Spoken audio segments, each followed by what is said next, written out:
Assalamualaikum.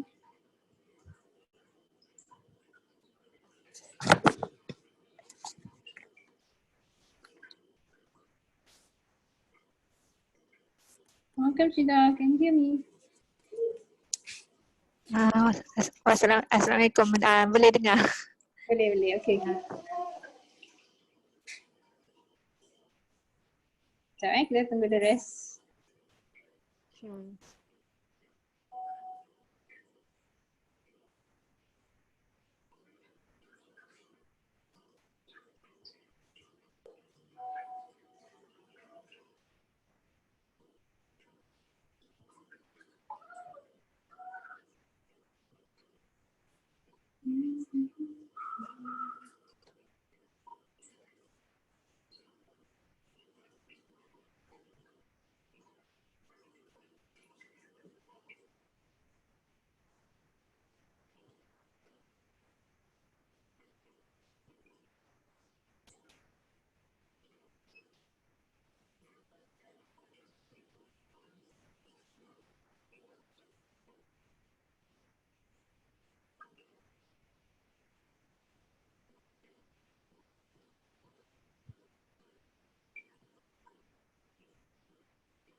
Shaida, can you do the music background?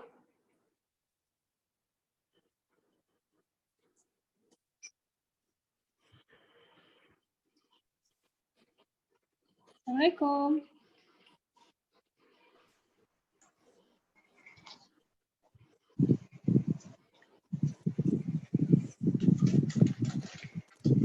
Assalamualaikum Safida.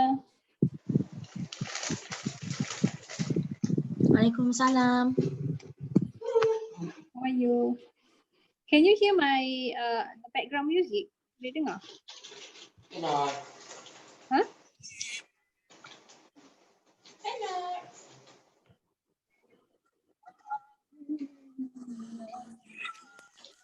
Ada background music. Ada dah? Okay, okay. Yeah, testing the. Okay, we wait for a while. A few of them not here yet.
Assalamualaikum.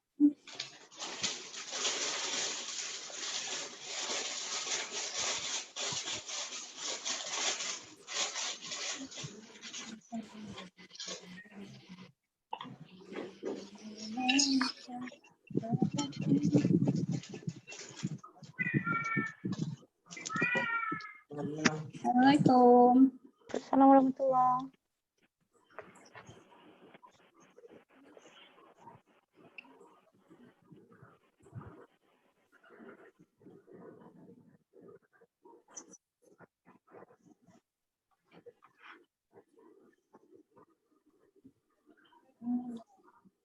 orang itu.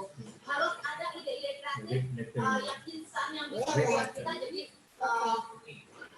jadi pesan dari letter. Jadi itu yang harus dipikirkan.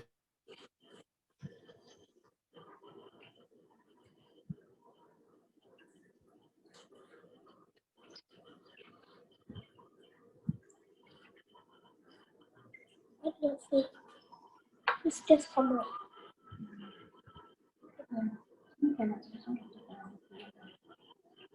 I don't have iPad.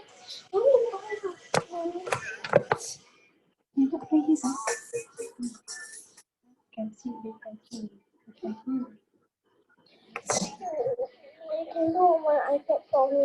I can go on my iPad. Can do your home meeting on my iPad for me. This. Oh, you can watch the YouTube.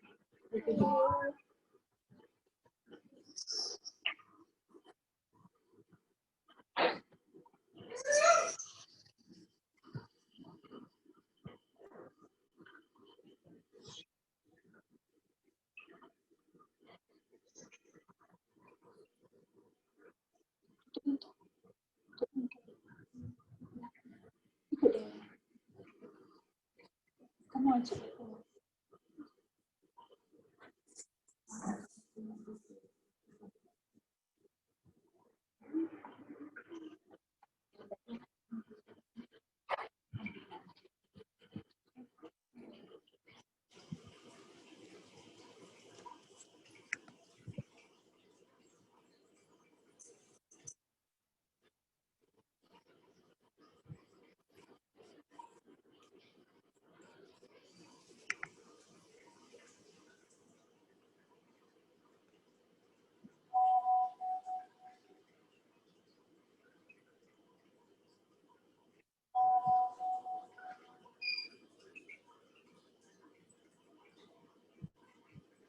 Waalaikumsalam.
Waalaikumsalam, Tina.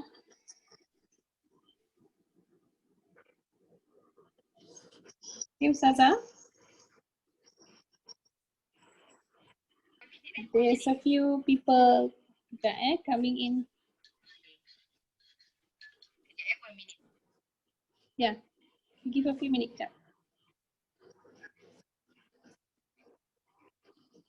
Ada a few people cannot come in today. Because some of them are working.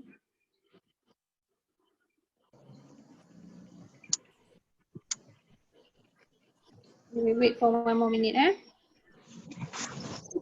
Ustazah nak saya dah open HEFCOS.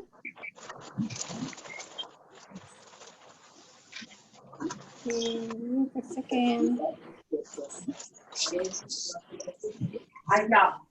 Okay.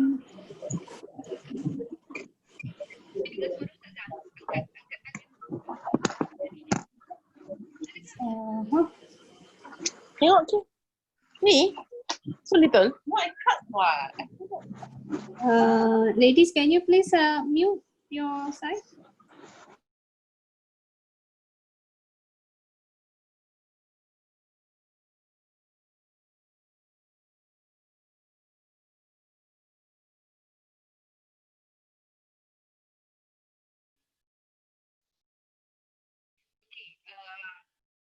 Boleh dengar suara Ustazah tak? Ustazah belum on lagi video, tapi suara Ustazah boleh dengar.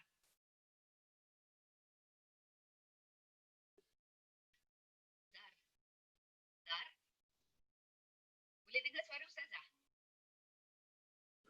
Oh, sorry. Ya, Ustazah dah boleh? Boleh dengar suara Ustazah tak? Yeah, it's unmute on your side already.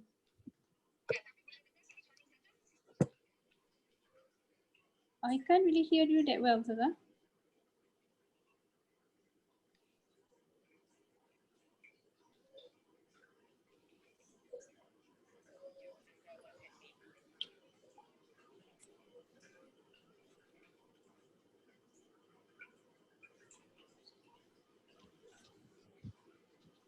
Boleh. Boleh dengar suara. Mana Ustazah nak buat?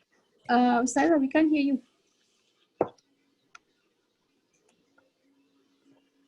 Okey, boleh dengar? Kurang dengar sikit. Can everybody hear? No, cannot hear. Boleh, tapi jauh katanya. Nanti Ustazah try lagi. Okey, boleh? It's quite far, Ustazah. Dia jauh. Oh, macam mana ni nanti? Dekat London dah dia pergi terbang ke London. So, nanti sekejap Ustazah try sayang kali ni. I think maybe is it your earpiece or? My earpiece lah ni maknanya. I see. Tapi tadi buat kelas pagi tadi okey. MPM Ustazah try lagi sekali. Okay. Okey, boleh dengar? Okay, boleh dengar sikit lah. Tapi macam ada echo sikit. So, okey sekarang ni boleh Ustazah pegang aja wire ni. Okay, the rest of you, can you hear? Cannot. Is it clear? Not so clear. Yeah. Suara ke dalam. Ke dalam. Yeah. It's macam Suara echo lelaki ni. tu. Macam mana woman in Islam ada suara lelaki tu. Okay, ladies, can you please mute? Actually, all mute already, only one. Now all mute already, Ustazah. Yeah. Okay, can we start? Ya, suara. Ustazah cuba lagi pelan sekejap. Hello. Okey, Ustazah cuba lagi sekali. Hello. Nanti Ustazah tunggu signal. Ada sesiapa yang mengenali diri ni ada nombor boleh beritahu. Ni ada siapa ni Dr. Haslina, saya kenal. Ada WhatsApp saya kan. Mungkin Safida, suara macam mana, boleh dengar tak? Rashikin. Ni. Boleh WhatsApp Ustazah, suara boleh dengar. Sayang kalau kita tak dengar. Maknanya kita babai lah hari ni.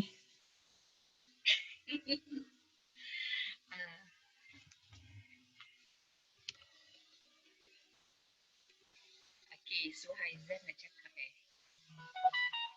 tak jelas. Mereka cakap tak jelas. What's wrong? Kejap kasih Ustazah 1 minit. Give me 1 more minute. I try to adjust back the wire. Maybe. Okay. Tapi macam Ustazah dah lega. Masya Allah. Kita masih beruzlah lagi.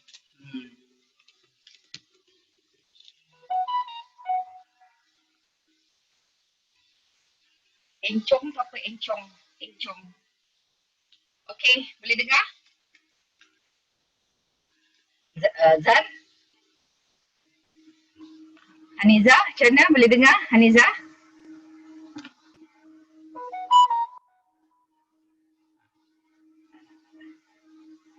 Better.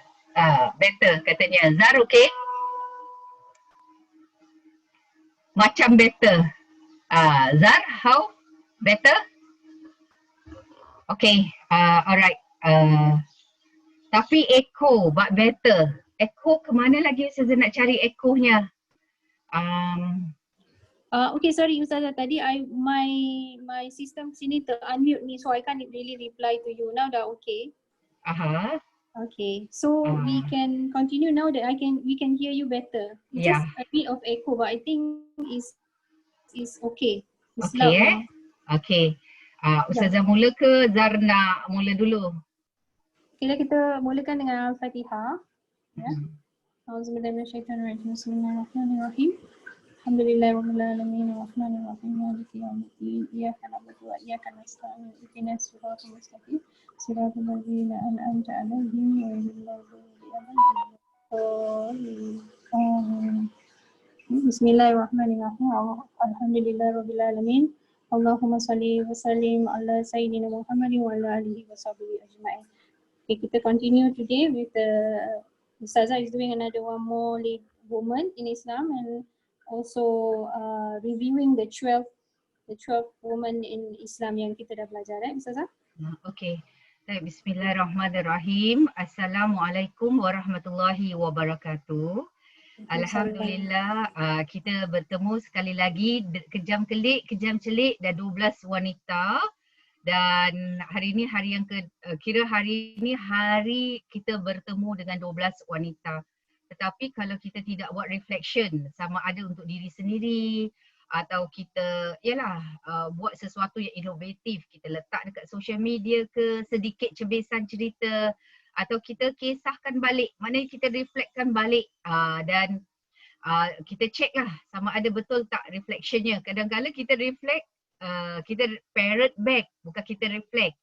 Reflection tu maknanya dia mesti apa ada takeaway itu, takeaway yang akan pulang semula ke dan balik kepada diri sendiri untuk memanfaatkan diri sendiri.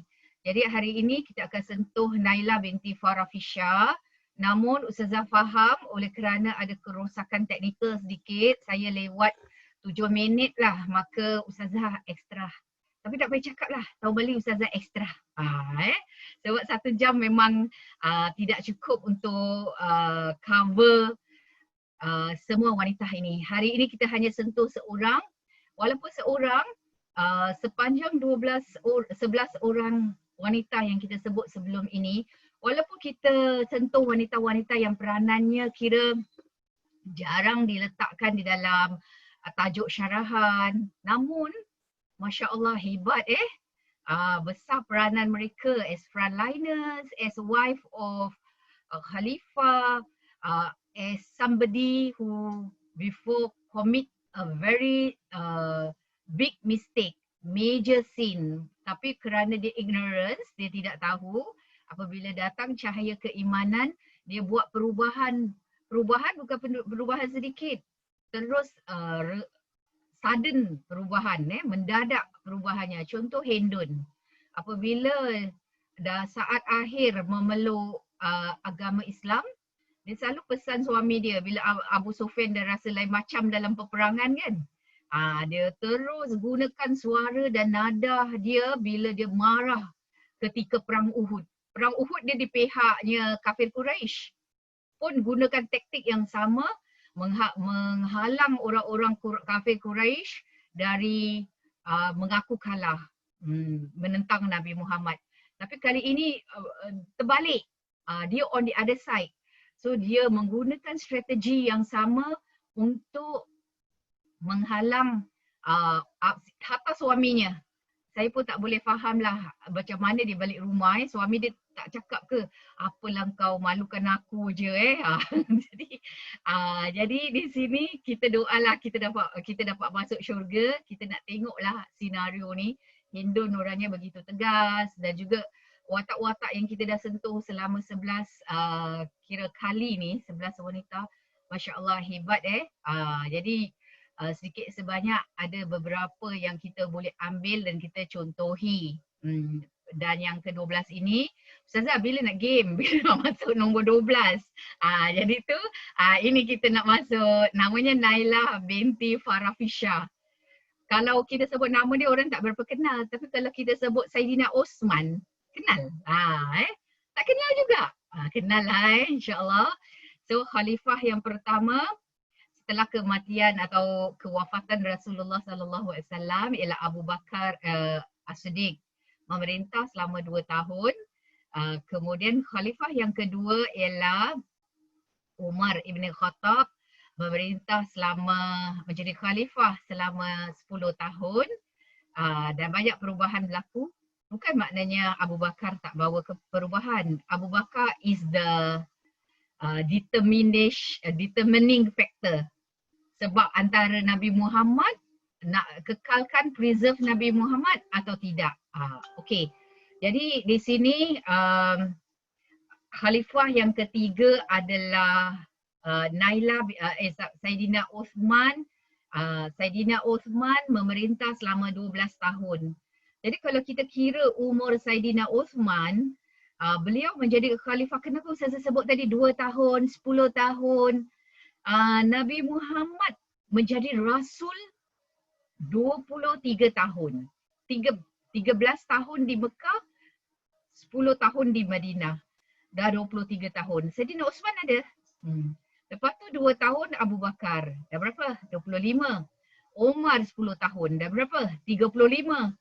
Jadi calculate umur Saidina Uthman roughly bermakna apabila Saidina Uthman menjadi khalifah, maka beliau dah agak dewasa, penuh dengan kematangan, banyak pengalaman.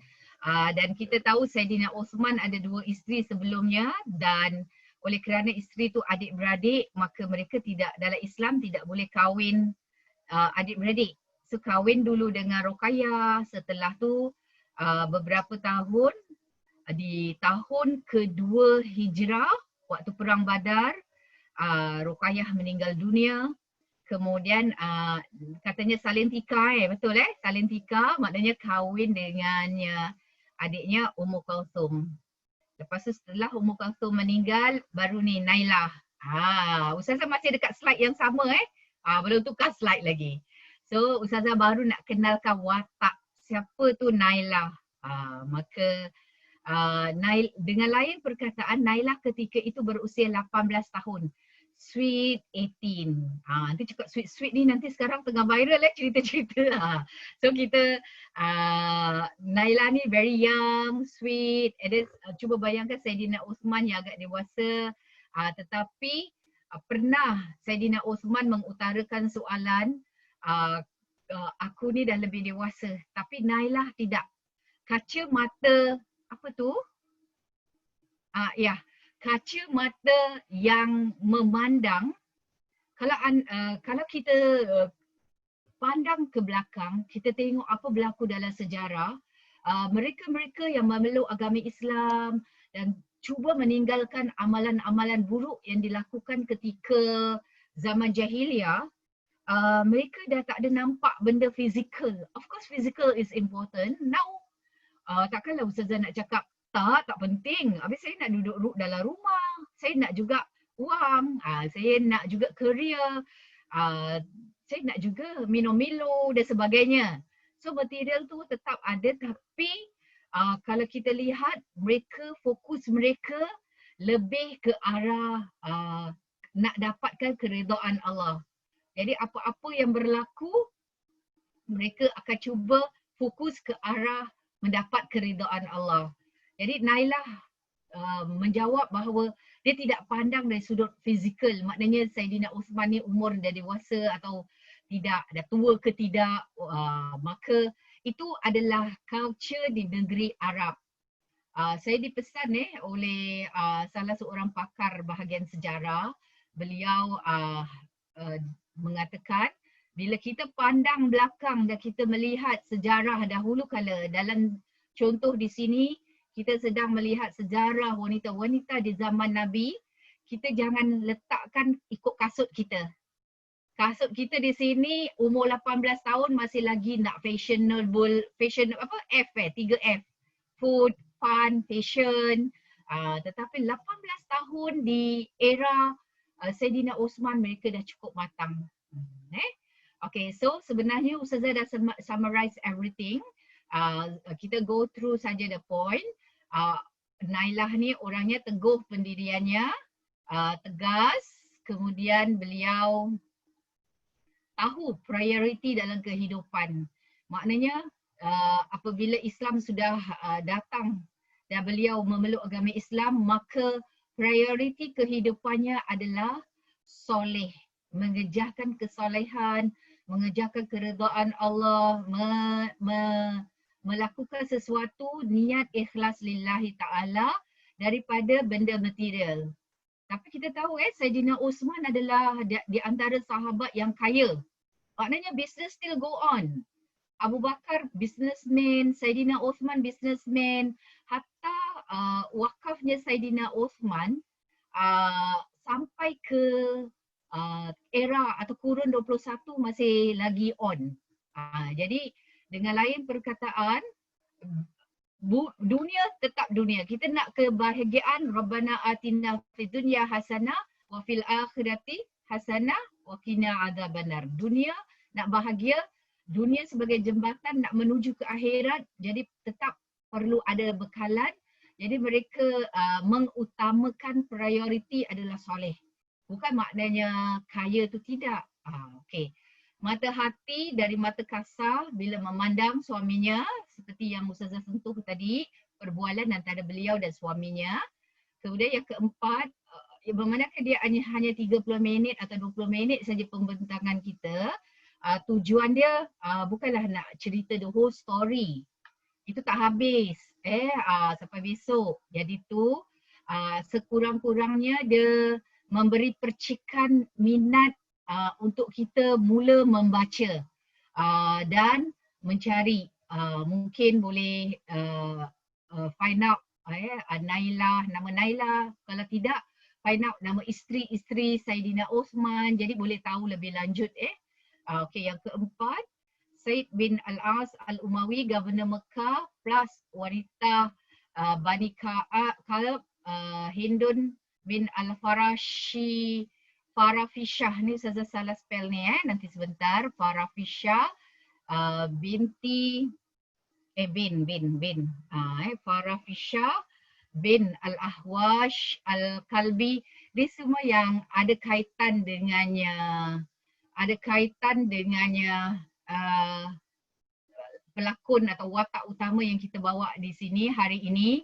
Sebab Saidina Uthman terpegun melihat Said Governor Kufah telah berumah tangga. Waktu tu Saidina Uthman belum ada isteri. Jadi tu isterinya Said adalah wanita dari Bani Kalb.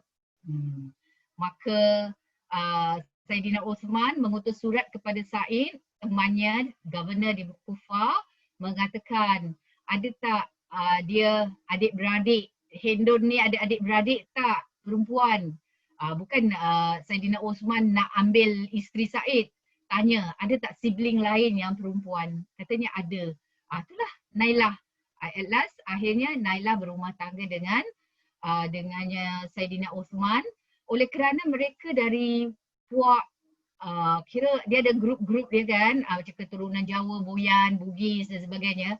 Jadi oleh kerana dia dari keturunan Arab tapi bangsa Bani Kalab, maka sebelum keluarganya menyerahkan Nailah kepadanya suami iaitu Saidina Osman, family mereka pesan jaga dua perkara. Jaga kebersihan, jaga akhlak. Jadi this is very important. Bukan pergi jaga makan asam pedas atau ni macam jaga hati. Sebab kita tahu era ketika itu fokus utama bukanlah masakan, pakaian, kehidupan shopping, lepas ni pergi mana. Tidak CB, circuit breaker ni mengajar kita banyak bahawa all this food, fun, fashion itu bukan priority dalam kehidupan. Bukan benda yang tak penting dia bukan priority di tangga pertama. Jadi ni seorang wanita dari kaum Bani Kalab nak diutus kepada kaum Bani Quraisy iaitu Saidina Osman. Maka dipesanlah untuk jaga kebersihan, jaga akhlak. Jadi sudah tentu ini salah satu dua tips yang kita perlu tahu, termasuk komunikasi. Komunikasi amat penting. Contoh apa yang berlaku sekarang ni kan yang viral. Kalau kita salah komunikasi, maka itu akan menjejas baik diri kita atau menjejas sehingga memburukkan pihak yang lain. So ini pesanannya kaumnya atau keluarganya.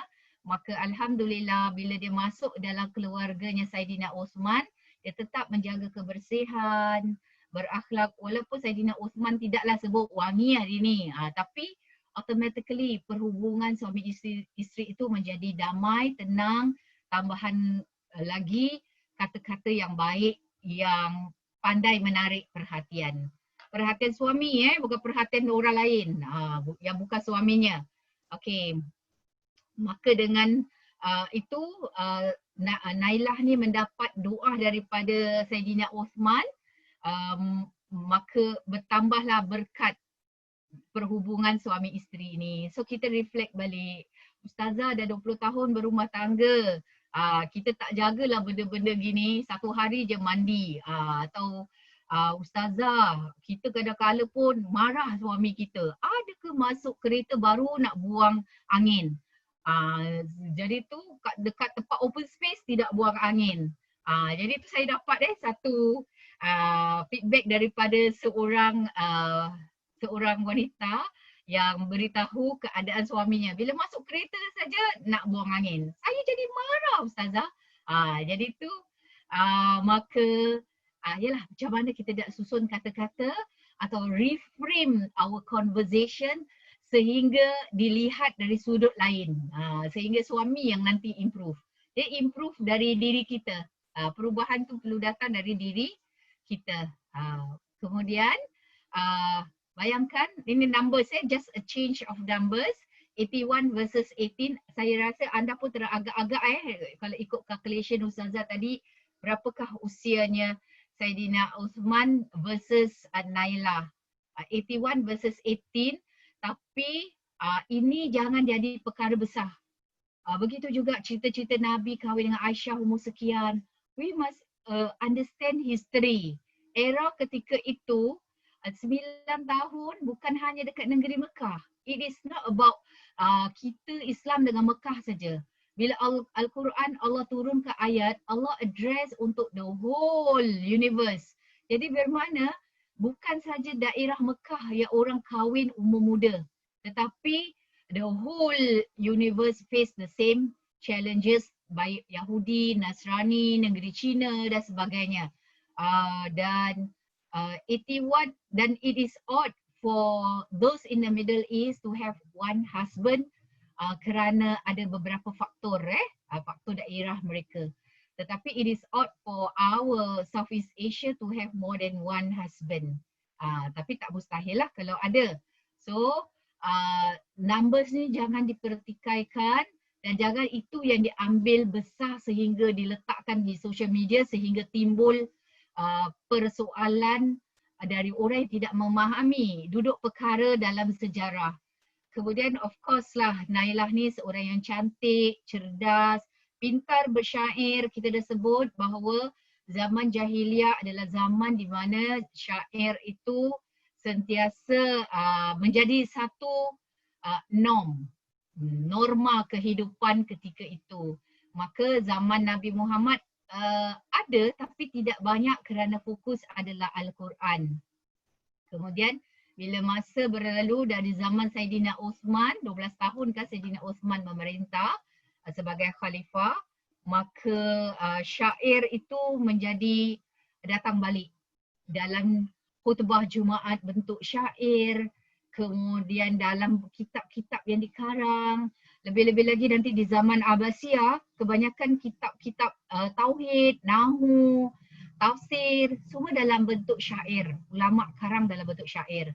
So syair tu kira menunjukkan status kehidupan mereka. Mereka orang yang intelek among the scholars. Jadi dengan lain perkataan, Nailah ni ada one package lah. Dia ada P, physical cantik, I, intellectual cantik, komunikasi bagus, pandai bersyair, kemudian E, emotional quotient, pandai jaga hati suami, spiritual quotient, perhubungan dengan Allah amat baik. So dalam dirinya Nailah ni one package. Maka hidup mereka aman, tetapi Nabi Muhammad sendiri sudah beritahu kepada Saidina Uthman, nanti di zaman engkau akan berlaku satu fitnah, iaitu fitnah terbesar. Maka betul lah pada tahun yang ke-12 Saidina Uthman memerintah, maka orang ada yang tak senang. Inilah di social media Ustazah pun Ustazah ada letakkan bahawa manusia ni ada kepelbagaian.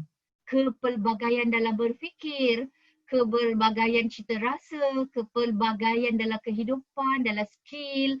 Jadi kepelbagaian ini adalah satu yang ada, tak boleh dapat dielakkan. Setiap individu tu berbeza.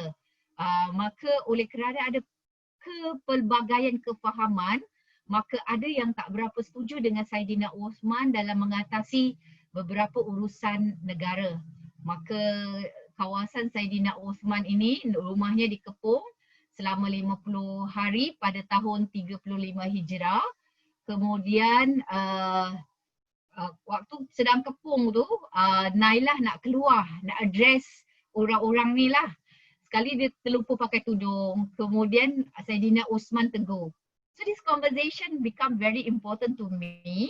So for us tu pun sama, all of us, ni yang Ustazah rasa perlu share, it is an evidence lah to show macam mana keadaan genting mereka ketika itu, mereka tetap menjaga aurat.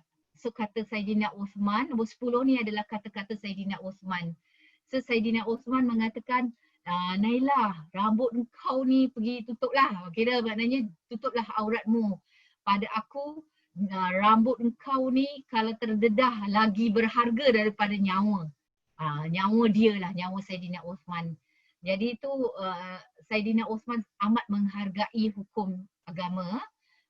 Dan ketika itu musuh belum lagi masuk, tetapi ketuk-ketuk pintu. So you can imagine Saidina Uthman kira menantu Nabi, sepupu Nabi, bukan sepupu Nabi, menantu Nabi, khalifah ketiga, sahabat karib, di antara 10 yang dijamin masuk syurga. Tapi orang tak berapa happy ketuk-ketuk pintu sebab mereka merasakan solusi yang dibuat oleh Saidina Uthman tu silap. Itu adalah ijtihad. Maka musuh dapat masuk, Ustazah pendekkan cerita, musuh dapat masuk, maka Nailah cuba menahan. Apabila Nailah blok saja, jari-jari Nailah di antara yang terputus. Betul lah. Masuk perang mana ada pakai bawa pedang yang tumpul, mesti bawa pedang yang tajam. Sekali potong aja gedebuk, terus tergolek-golek kepala orang tu kan. Jadi dengan lain perkataan, Nailah one of the person yang defend Saidina Uthman, maka jari-jarinya putus, Berapa jari Ustazah? Tak tahulah. Dalam sejarah pun tak ada cerita berapa jari je So fokus kita tidak pada berapa jari tapi di antara beberapa jarinya ada yang terputus. Kemudian ya kehidupan diteruskan. Kemudian dia ialah ada insiden sebenarnya berlaku tapi pasal kita tak bincang Khulafa' Rashidin jadi Ustazah tak sentuh tentang apa berlaku selepas itu. Namun bila masa sudah berlalu dia tidak berumah tangga tetapi akhirnya dia dapat lamaran daripada Muawiyah. So dia tidak terima lamaran tersebut. Dia malahan memperjuangkan diri untuk diri sendiri sebab dia rasa menggadaikan jiwa raganya demi mempertahankan suami tersayang dan Islam tercinta di zamannya. Bila dia tanya Muawiyah kenapa kan aku ada jari-jari yang putus. Tidak, kau cantik. Gigi-gigi kau pun cantik. Muda, orang baru berapa belas tahun jadi lepas tu wallahu alam cerita ni betul ke tidak tapi dia patahkan giginya. Kemudian Muawiyah macam jadi heran kenapa jadi begitu. Tapi mengenai gigi ni wallahu alam Ustazah tak pasti dia confirm atau tidak. Namun mungkin dia ada rosakkanlah gigi dia. Dia tak kahwin lah selepas itu. Dia kira mengorbankan diri dia demi kesetiaan dengan Saidina Osman. So ni flowchart bagi Saidina Osman. Pernah berumah tangga dengan Ruqayyah. Kemudian Ruqayyah ada anak lelaki namanya Abdullah dari Osman. Tapi apabila mereka berhijrah, Osman dan Ruqayyah pernah berhijrah 2 kali. Satu dekat Habsyah, Ethiopia. And then lepas tu kali kedua dekat tempat Madinah bertemu bapanya. Tapi tahun 2 Ruqayyah sudah sakit. Puncanya ialah dia terperanjat lah anak dia ni ada kena gigit patukan ayam. Ketika tu anak dia main dengan ayam. Jadi anak dia meninggal dunia muda lagi bawah 10 tahun. Kemudian membawa kepada Ruqayyah demam dan meninggal pada tahun 2 Hijrah. Dia kahwin dengan Ummu Kalsum, kira salin tikai. Tu namanya. Setelah itu berumah tangga dengan Nailah dan akhir hidup Osman bersama dengan Nailah. Ada 2 anak nama Maryam dan Anbasah. Maka ini adalah kata-kata Nailah kepada pembunuh Osman. Sungguh pembunuh Osman orang Islam juga tapi kerana mereka mempunyai ijtihad yang berbeza. Sungguh kalian telah membunuhnya padalah ia telah walhal ini bahasa walhal Ustazah tukarkan walhal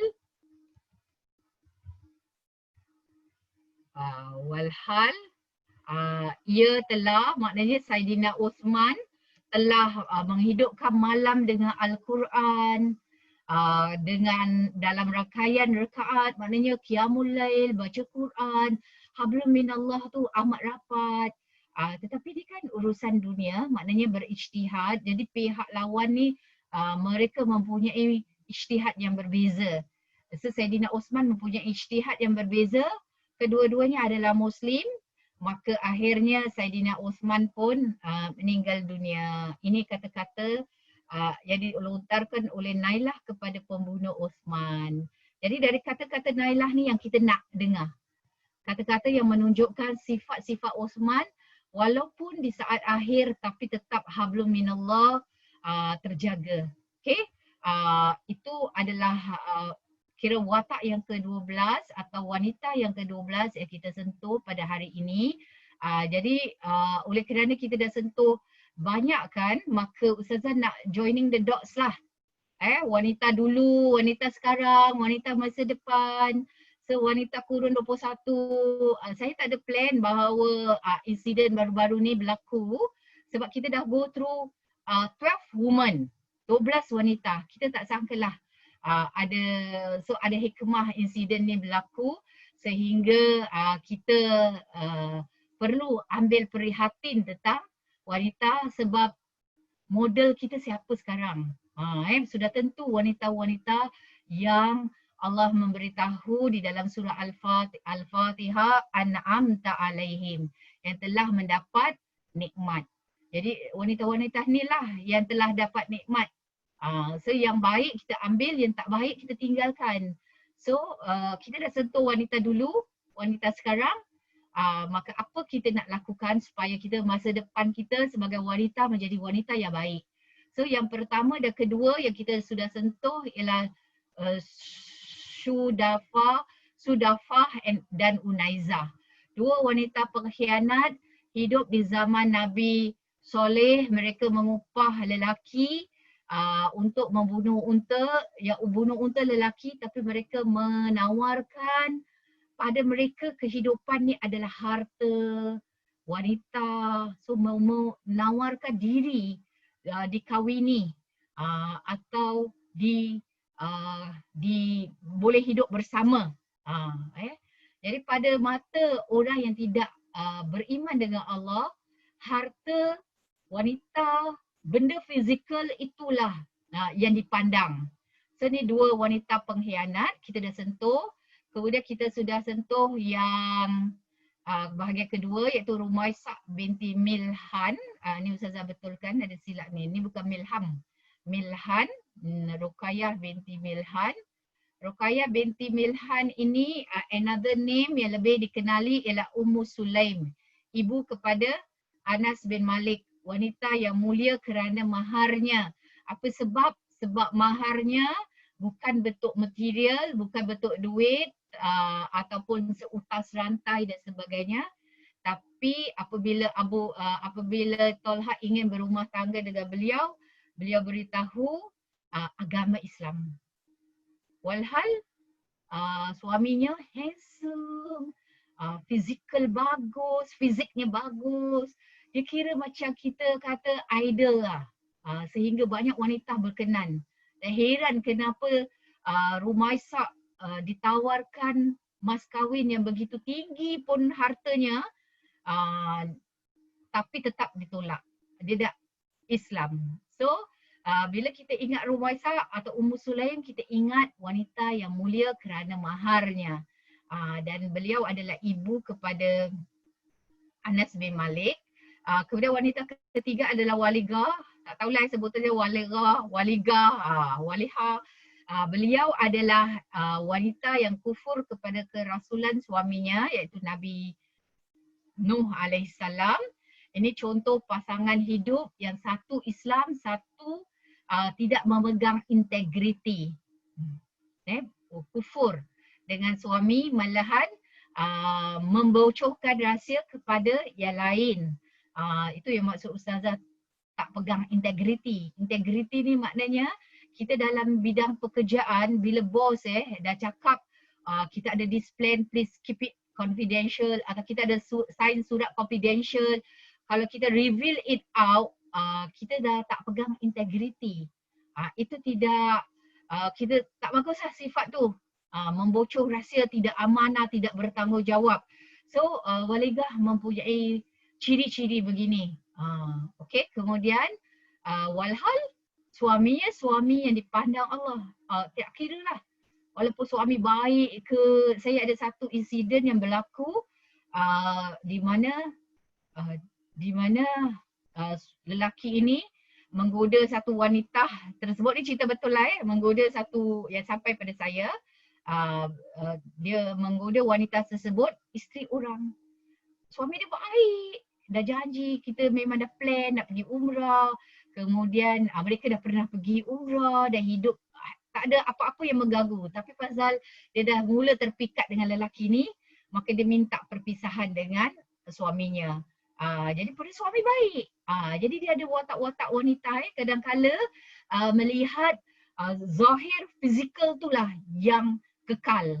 Walhal kita dapat conclusion dari sejarah bahawa apabila Islam sudah datang, kebanyakan wanita yang menceburi diri dan cuba hablum minallah, mereka tidak mengutamakan, prioriti itu bukanlah benda-benda luaran. So itu Waligah. Kemudian wanita yang keempat adalah Ruqayyah binti Muhammad, anak Nabi Muhammad sallallahu alaihi wasallam sendiri. Kalau anda baca dalam sejarah, tak banyak cerita dia berbandingkan dengan Fatimah. Dan juga Zainab. Tetapi walau macam mana pun kita excavate lah, ambil sini ambil sana, dan kita tengok latar belakang Saidina Uthman. Ternyata Ruqayyah ini memainkan peranan penting juga menyokong keluarga, menyokong suami ketika hijrah, kehidupan di luar negeri yang begitu susah, kemudian balik semula, pergi hijrah balik ke Hafsyah. Jadi bukan senang, dia bukan naik transport kira 5 star, di mana very comfortable, relax, jalan kaki. Jadi bukan senang kehidupan ketika itu. Tu yang kalau nak kenal beliau, kita ingat beliau sebagai pemilik 2 hijrah. Hijrah di Hafsyah, kemudian hijrah di Madinah. Kemudian wanita yang kelima, ini Ustazah sentuh sekali lalu sebagai sesiapa yang tidak ikuti sebelum ini, anda dapat sekali lalu, mungkin satu hari kita akan revisit balik semula. Okey, kemudian Fatimah binti Abdullah ini adalah ibu kepada Ustazah ikut urutan jadi ini zaman di sini Ustazah tak ikut urutan. Ustazah ikut urutan pembentangan saya selama sebanyak 12 wanita. Tapi bukan ikut urutan dalam sejarah. Yang kelima, Fatimah binti Abdullah, ibunda hebat sang imam, iaitu ibu kepada Imam Syafi'i. Kalau kita lihat berkatnya Imam Syafi'i, ajarannya masih diikuti, mazhabnya masih diikuti, kitab-kitabnya masih berkekalan sampai sekarang, selalu disebut-sebut namanya, itu namanya berkat ilmunya sehingga orang sebut. Jadi kita ni sekarang macam mana? Kita sudah tentulah semua wanita ni, kita ni macam mana? Tiap wanita ni kita macam mana? Nak emulate tak? Nak contohi tak? Di mana kita jadi bahan sebutan orang, bukan kita nak tetapi kita kena ada buat contribution to the society, contribution to our family, contribution untuk kita sebelum nak contribute orang, kita perbaiki diri kita agar sifat-sifat ini dapat dikongsi sama sehingga terpercik kepada orang lain ambil yang baik. Jadi apa yang datang dari kita baik. Datang dari mulut orang, tak ada cerita yang negatif pasal seseorang itu, tapi cerita yang positif. Tapi kita tidak nafikanlah, kadang-kadang kehidupan nampak cool, relax tapi semua ada cabaran masing-masing. Tapi di samping cabaran adalah kehidupan kebahagiaan, contribution yang kita buat kemudian Fatimah binti apabila kita dengar Imam Syafi'i begitu hebat, sudah tentu kita tahu dia tidak ada bapa sejak dari kecil. So siapa yang menjaga, mendidik dan membesarkan beliau sehingga beliau begitu hebat? Sudah tentu ada wanita di belakangnya yang menyirami kehidupan dia sehingga jadi begini. So itu adalah Fatimah binti Abdullah. Kemudian Ashifa binti Abdullah. Sama pula nama bapaknya. Ashifa binti Abdullah, di mana pendidik yang kuat. Ashifa ni nama sebenarnya Laila. Beliau ada di zaman jahiliyah, di zaman Islam, zaman waktu dekat tempat Madinah. Penting ni nak tahu ni zaman ni, sebab cerita hukum tak boleh lari daripada faktor sejarah. So kita tahu keadaan di mana, rupanya dia pernah ajar ilmu ruqyah. Ruqyah jangan maksudkan, sebab itu saya kata bila kita tengok sejarah, kita jangan tengok ikut konteks kita sekarang. Konteks kita ilmu ruqyah tu kira macam ada kala halau jin kan. Ni no. Ni ruqyah ni maknanya perubatan. Maka masa zaman jahiliah beliau ubat ke orang. Tapi bila dah dalam Islam dia stop dulu, pause, hibernate sampai dia dapat kelulusan dari Nabi Muhammad SAW. Malahan Nabi Muhammad kata tolong jadikan tutor, ajar Hafsah. Hafsah ni isteri Nabi Muhammad dan anak kepada Saidina Umar. Jadi Ashifa ni jadi tutor. Jadi dalam kehidupan dia, walaupun Nabi Muhammad sudah wafat, dia teruskan kehidupan dia sebagai pendidik. Jadi ni lifelong learner, lifelong educator. So di bawah dia sudah tentu ada banyak student-student dia yang telah berjaya baik dari sudut perubatan. Kemudian ada juga ilmu lah, sebab mereka ni semua apabila dah peluk agama Islam, mereka hablum minallah, mereka very strong. Okay. Kemudian wanita yang ketujuh, Safiyah binti Maimunah, yang memimpin ulama besar. Siapa tu yang memimpin ulama binti besar? Ulama besar Safiyah binti Maimunah. Safiyah binti Maimunah adalah ibu kepada ulama. Ni ulama, seibu kepada Imam Malik. Jadi tu Safiyah, kalau kita lihat latar belakang pun sama. Dia lebih kurang sebab mereka hidup pun era lebih kurang sama. Sebab Imam Malik ni nanti akan jadi anak murid Imam Syafi'i ni akan jadi anak murid kepada Imam Malik. Maka Safiyah binti Maimunah dan seterusnya Ummu Haram bin Milhan. Ummu Haram bin Milhan ini adalah perempuan yang syahid dan penyabar.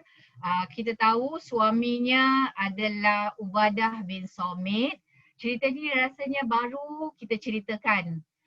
Di mana Ummu Haram binti Milhan ini dia dalam peperangan Nabi dia sering ikuti. Ubadah bin Samit pun bila dah peluk agama Islam dalam peperangan Nabi mereka ikuti. Ummu Haram ni menjadi frontliner. Dan sampai satu ketika tujuan mereka nak ikut peperangan dengan begitu banyak, tujuannya agar Ustazah nak cek sekejap sebentar, boleh pause sebentar? Okey, takut salah pula. Ustazah dah mula timbul keraguan di sini. Afwan, Uftizar. Ustazah nak cek sekejap. Ini ibu kepadanya Imam apa ni? Ahmad bin Hanbal ke atau Imam Malik?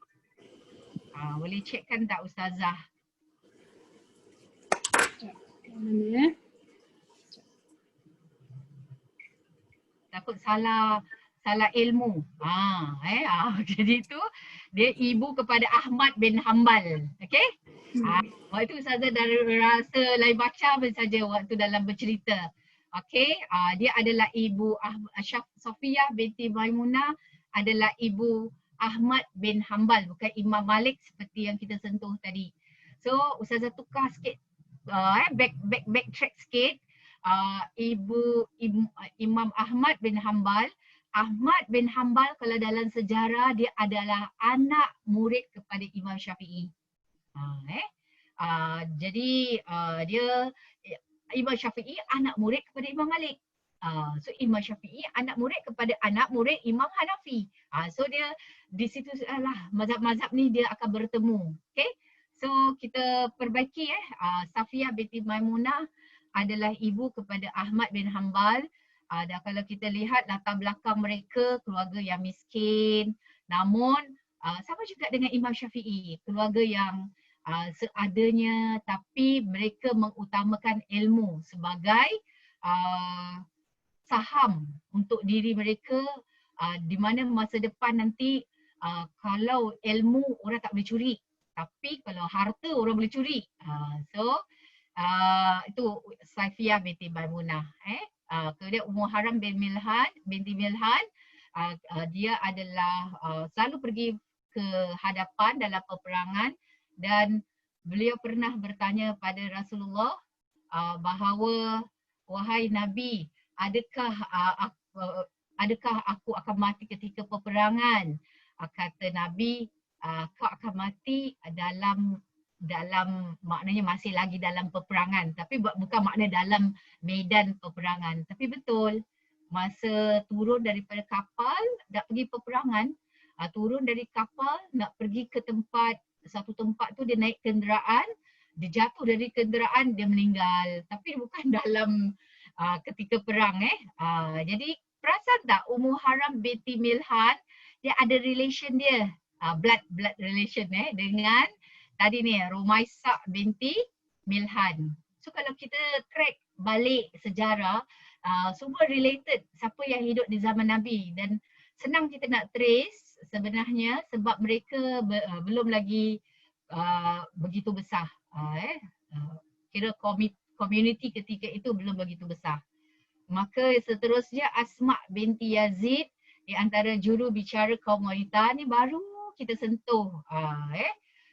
Kemudian Asma binti Yazid, dia orangnya berani bertutur, berani dan sentiasa pergi berperang, jadi frontliners. Perasan tak kebanyakan wanita yang hidup di zaman Nabi mereka menjadi frontliners.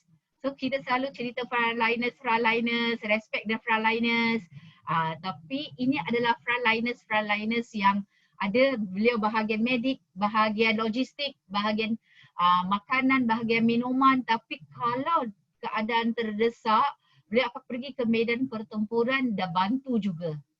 Jadi beliau kadang-kala, pasal beliau pergi ke medan peperangan kan, bila jadi dia tahu siapa yang dia rawat tapi tak berjaya, meninggal, siapa yang meninggal dalam peperangan. Jadi dia tahu wanita-wanita yang sudah janda atau menjadi balu kerana kematian suami.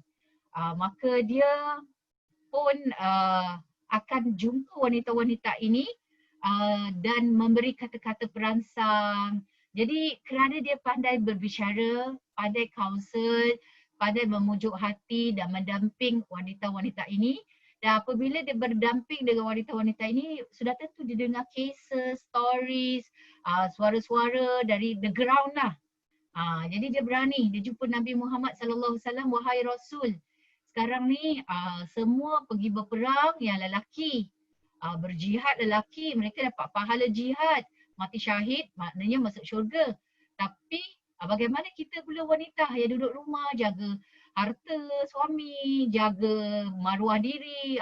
Kemudian Nabi tulis kepada sahabat, tengok ni, bukan tengok ni kurang hajar tapi tengok ni bagus, pandai bertutur, membela wanita. Maka Nabi tak rasa dicabar lah. Nabi merasakan bahawa Masya Allah, there is a voice from woman. Maka Nabi turunlah ayat Al-Quran mengatakan bahawa amalan baik solat, puasa, zakat, amalan-amalan ibadah yang lain semua, pahalanya both will get the same.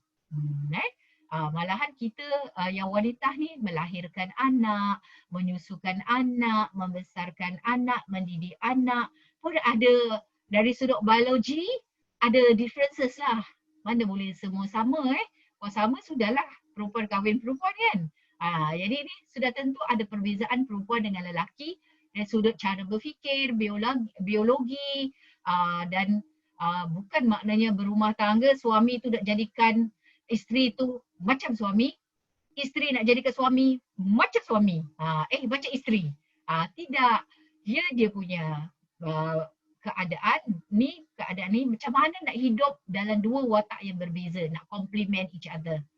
Itu Kemudian tu Asma binti Yazid, Nusaibah binti Ka'ab, ini minggu lalu kita sentuh, di mana perempuan pelindung Rasulullah SAW, beliau banyak stories, lagu dah pernah dibuat, kemudian apa lagi, sajak orang dah buat, cerita, buku sejarah, syarahan, selalu akan sebut Nusaibah binti Ka'ab kerana waktu perang Uhud, perang yang paling teruk sekali, di mana ada yang tidak mendengar nasihat Nabi Muhammad SAW, turun daripada tempat kubu penjagaan mereka, maka bila sampai ke bawah dah 40 ahli pemanah daripada 50 turun, ingat dah menang. Ingat dah boleh ambil harta. Walhal Nabi dah pesan awal-awal, menang kalah, stay put because you yang jaga bahagian belakang kita. Enemy can come from behind. Betul. Enemy datang dari belakang, habis. Gagal. Tapi Nabi Muhammad SAW taklah cakap, kalau aku dah cakap, no Nabi minta reflect lah. Reflect. So reflection is very important. So reflect balik, apa dah jadi ni? Apa berlaku? kenapa boleh kalah? Fikir balik. So perbaiki untuk akan datang. So Nusaibah binti Ka'ab adalah yang ada ketika perang Uhud, ketika kawasan perlindungan di bahagian Nabi dah jadi huru-hara. So sehingga Nabi banyak buat testimoni. Kita dalam program waktu yang wanita yang ke-10 ni, saya ingat lagi, kita lama sedikit sebab kita sentuh begitu mendalam sedikit tentang Nusaibah, yang mana banyak testimoni yang Nabi beri. Nabi kata pergi ke kiri nampak, toleh ke kiri nampak Nusaibah, toleh ke kanan nampak Nusaibah. Ke mana-mana Nusaibah. Jadi betul-betul dia jaga, dia tak sampai tak sadar yang kena tikaman, kena panah dan sebagainya. Jadi bermakna wanita ketika itu betul-betul lah defense bukan erti kata defense manusia tau, defense apa-apa yang nak menuju ke jalan Allah. Kalau diganggu akan defense. Okay. So kita macam mana? Ingat bila kita pandang ke belakang, kita kena ikut era kita. Kita punya era ni era social media. Sekejap viral sini, sekejap viral sana. So macam mana? Kita membuat satu perubahan baik atau kita di antara yang heho juga. Okay, next. Aisyah binti Talha, di mana beliau cantik, cerdas, bersahaja. Ini baru terngiang-ngiang di telinga Rabu lalu. Kita menceritakan sebab Aisyah ada ibu yang mana ibunya adalah adak kepada Abu Bakar As-Siddiq. Maknanya Aisyah ni adalah cucu Abu Bakar As-Siddiq. So Aisyah ini dengan Aisyah isteri Nabi, Aisyah isteri Nabi adalah mak saudara. Sebab Abu Bakar apabila hampir wafat, pesan dengan Aisyah binti Abu Bakar, anaknya, kalau kau dapat adik, maka didiklah adik engkau dengan baik. Betul. Jadi isterinya Abu Bakar melahirkan anak, maka Aisyah yang didiklah. Aisyah didik adik dia. Walaupun bukan adik seibu tapi adik sebapa, maknanya Abu Bakar. Didik dengan baik. Apa Aisyah ada, dia ada. Dia pandai hadis, pandai fikir, perhubungan dengan Allah bagus. Kemudian Tolha berumah tangga dengan Aisyah. Jadi jangan tercampur dengan Tolha ini sama dengan cerita tadi tu yang hero handsome ni, idol. Ini Abu Tolha. Tak sama. Okay, so Aisyah binti Tolha adalah hasil daripada didikannya Aisyah padanya adiknya. Adiknya berumah tangga dengan Tolha, maka dapat anak, mereka letakkan nama Aisyah juga. So beliau adalah wanita yang cantik, cerdas, bersahaja, berani bertutur. Package lah, one whole package. Kita naklah macam gitu. Kadang-kadang kita secara zahir orang tak berapa tengok sangatlah, pendek dan sebagainya kan. Tapi kerana cantik akhlak kita, itu akan menjadikan kita cantik di mata orang. Okay. Kemudian yang tadi ni Ustazah tak payah ulang lah, iaitu Naila binti Farafishah. Maka ini Ustazah dah susun di mana ini ikut timeline dan Ustazah ikut colour Colour yang warna kuning tu zaman Nabi Soleh. So wanita yang kita sudah sentuh ialah Sudafa dan Unaiza. Zaman Nabi Nuh ialah Walira, warna biru. Yang Nabi Muhammad Ustazah ada letak 4 situasi. Waktu Mekah, waktu Madinah, Nabi Muhammad sudah wafat, Khulafa' Rashidin yang memegang. Lepas tu zaman Umayyah, tak ada lagi wanita yang kita sentuh di zaman Umayyah. Dan selepas itu adalah zaman Abbasiyah. So semua ada color masing-masing. Jadi kalau kita lihat selepas tu di kurun 21 warna purple Ustazah letak, kita wanita bagaimana. So kita dah sentuh 12 wanita sepanjang zaman. Maknanya dari zaman Nabi Soleh, Nabi Nuh, dekat Mekah, keadaan sekeliling akan mempengaruhi cara kita berfikir. dahulu saya minat sekali mengajar gunakan hands on. Setiap kali ada aktiviti. Tapi bila circuit breaker oleh kerana keadaan kena Zoom, aku nak hands on. Mana saya boleh nampak mereka buat aktiviti kecuali kita hands on dari sudut teknologi lah. Tapi dah tak boleh lagi ustazah kasih plasticine, ustazah kasih mahjong paper. So keadaan sekeliling akan memberi kesan kepada cara kita berfikir. Maka dengan ini masa zaman Nabi Saleh ada erahnya, itulah keadaan wanita yang negatif. Zaman Nabi Nuh kita mengambil watak yang negatif, kita tidak boleh ikuti. Jadi dengan lain perkataan, sepanjang sejarah ada dua jenis wanita. Wanita yang mendapat nikmat, wanita yang Allah murkai. Kita bagaimana? So my question here, Ustazah letak untuk kita berfikir apabila kita go through this life wanita, bagaimana kita? Sama juga dengan wanita-wanita selepasnya. Semua ada era masing-masing, sudah tentulah mereka tak boleh. Kita di kurun 21 ni ada certain things yang kita tak boleh ikut di zaman dulu-dulu. Jadi memang kita ni wanita muslimah yang tinggal dalam 3 era. Era dulu perlu diketahui apa yang baik, nilai-nilai yang baik kita ikut.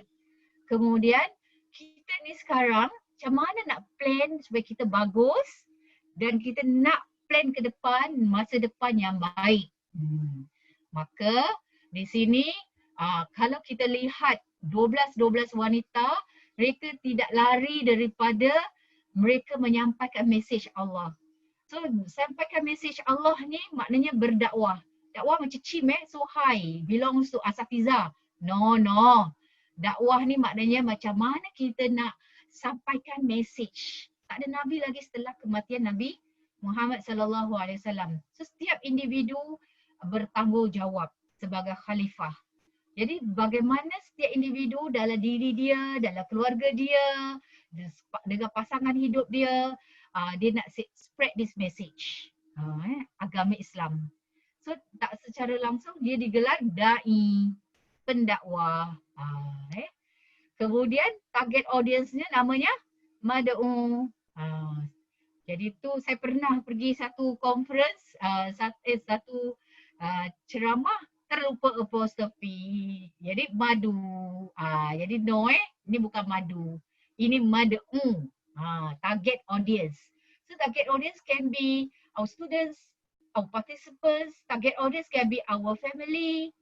Can be target audience can be kita naik bas tu can be our target audience. Bila kita naik bas, keadaan kita, cara kita berbual, wanita, cara kita berbual dengan hehu, tak jaga adab, tapi pakai tudung. Jadi itu jadi macam orang yang dalam bas, orang yang keliling kita tu, itu kira mad'u kita melihat kita. Bagaimana ni? Okay. So dalam nak menyampaikan dakwah, sudah tentu kita mesti ada isi. Isi tak ada kalau kita tidak menuntut ilmu.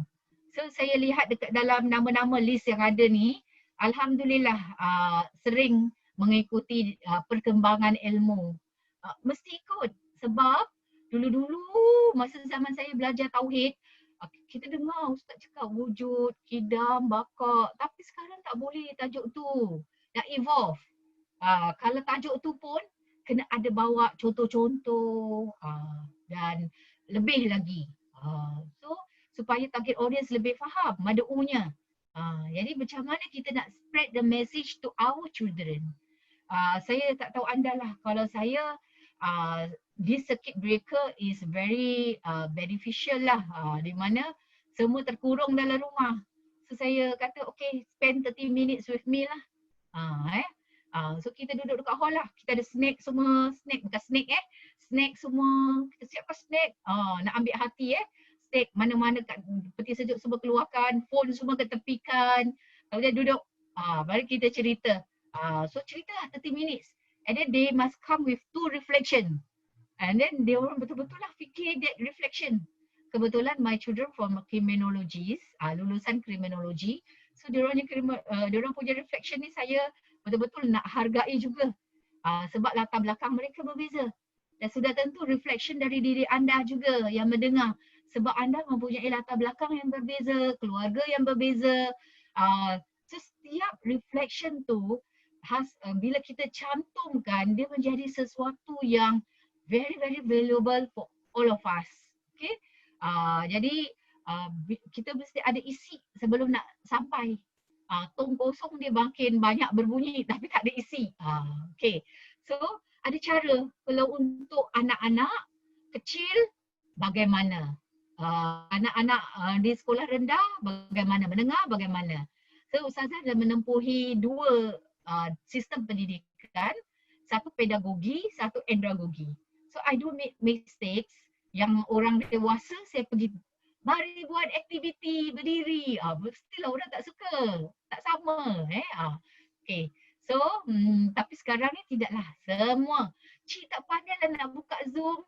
Cik mari saya online offline saya ajar. Cik tak tahu dah 2 bulan. Dah pandai berzoom dan new norms. Jadi kena ada cara, kena platform ni kira media lah. Mungkin Zoom ke, gunakan Socrative ke, gunakan Padlet ke, Flip Classroom, tu platform. Secara mesti ada strategi lah bagaimana. Okay. Kemudian semua masing-masing ada keluarga masing-masing. Anda lebih mengenali keluarga anda. Kemudian kita 3 era tadi saya dah sebut. And then perlu ada sifat amanah dalam menyampaikan ilmu.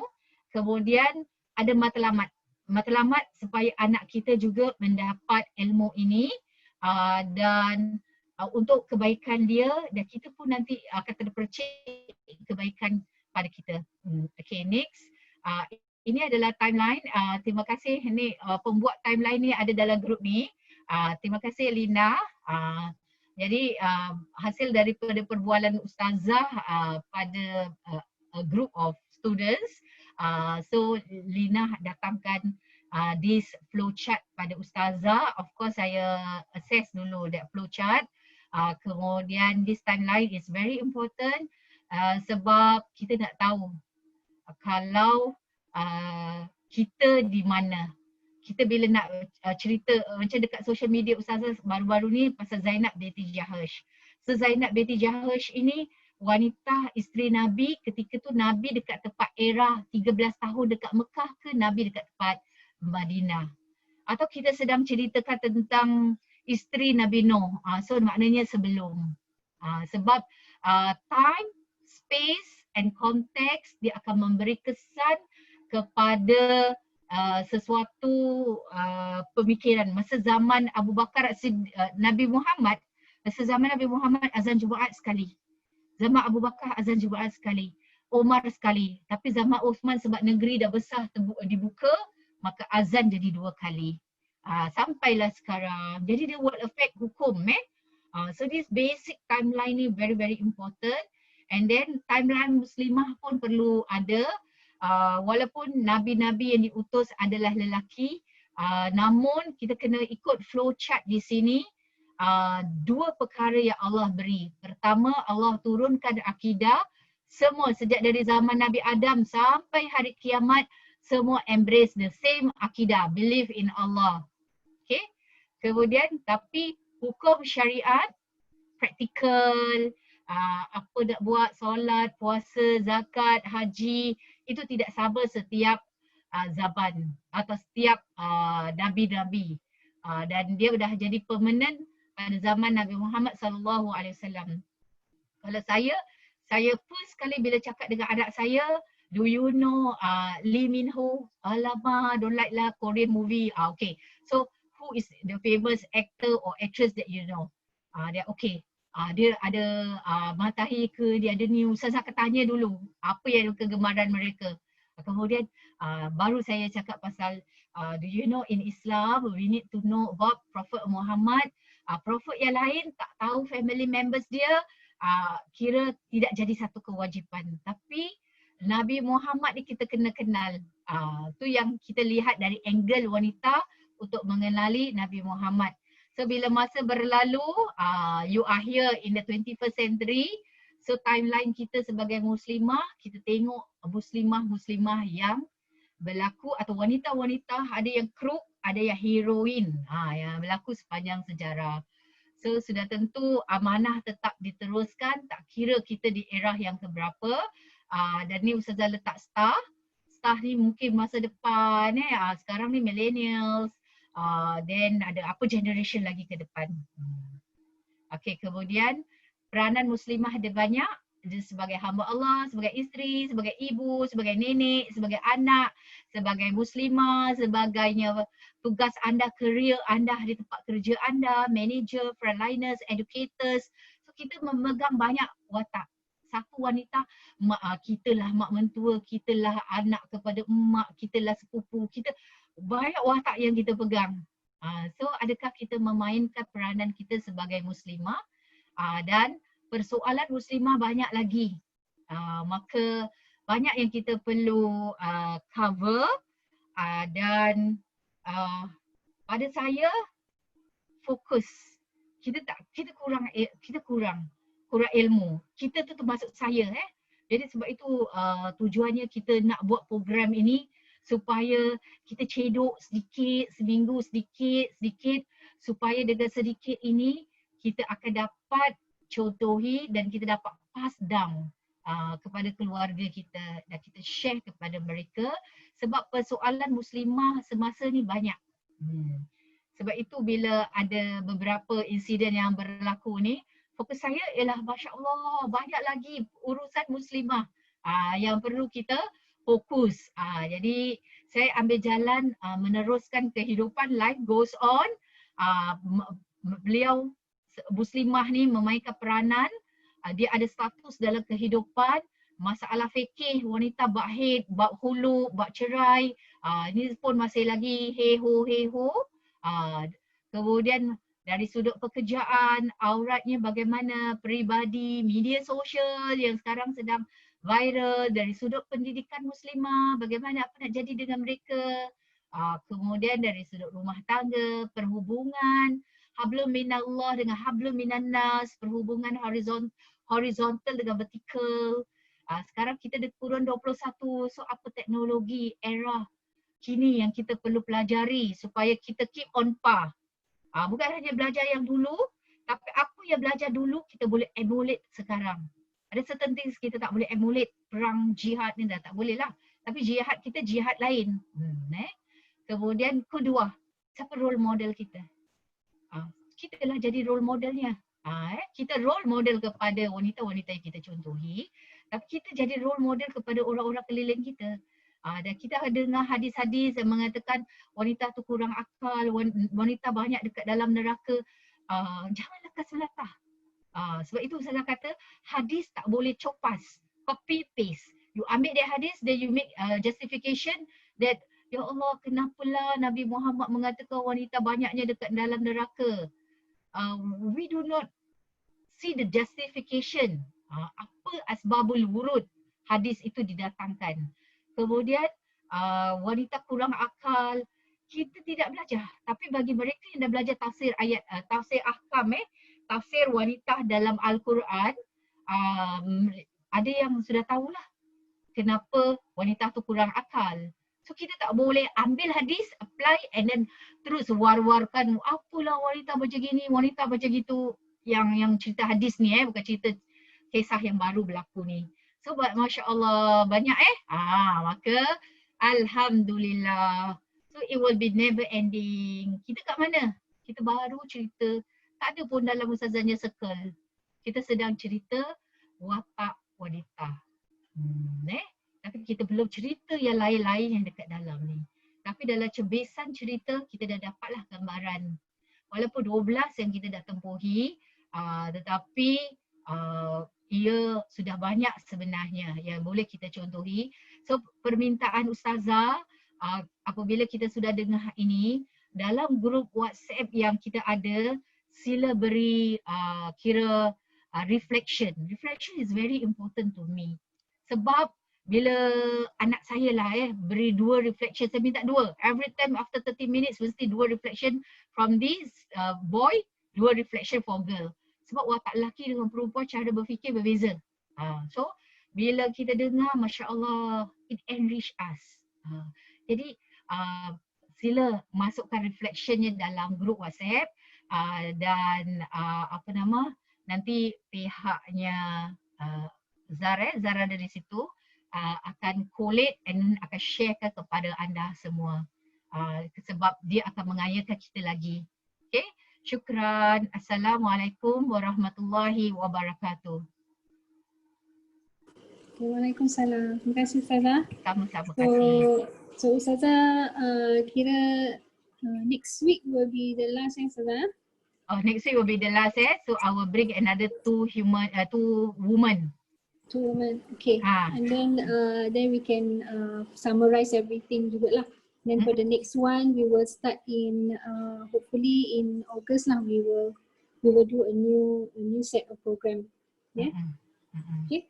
So dengan ini kita akhiri dengan tasbih kafarah dengan wal asr. Bismillahirrahmanirrahim. Subhanakallahumma wa bihamdika asyhadu an la ilaha illa anta astaghfiruka wa atubu ilaik. Bismillahirrahmanirrahim. Wal asr innal insana lafi khusr illa allazina amanu wa amilus solihati wa tawassaw bil haqqi wa tawassaw bis sabr. Zar, Ustaz Jaafar ada kat situ Ustaz Jaafar di situ. Ustaz Jaafar? Boleh Ustazah berbual dengan Ustaz? Sekejap. Tak ada. Tak ada? Di dalam sini tak ada. Oh tadi suara lelaki? Bukan. Bukan, I think it's one of them unmute. Oh, okay. Yeah. Okay. Alright. Okay. Thank you. Okay, thank you everyone. Thank you ladies. Later you can, I will open up the group chat to for you to do the reflection in there so that we can compile and then give to Ustazah. Yeah? Okay, thank you. Assalamualaikum semua.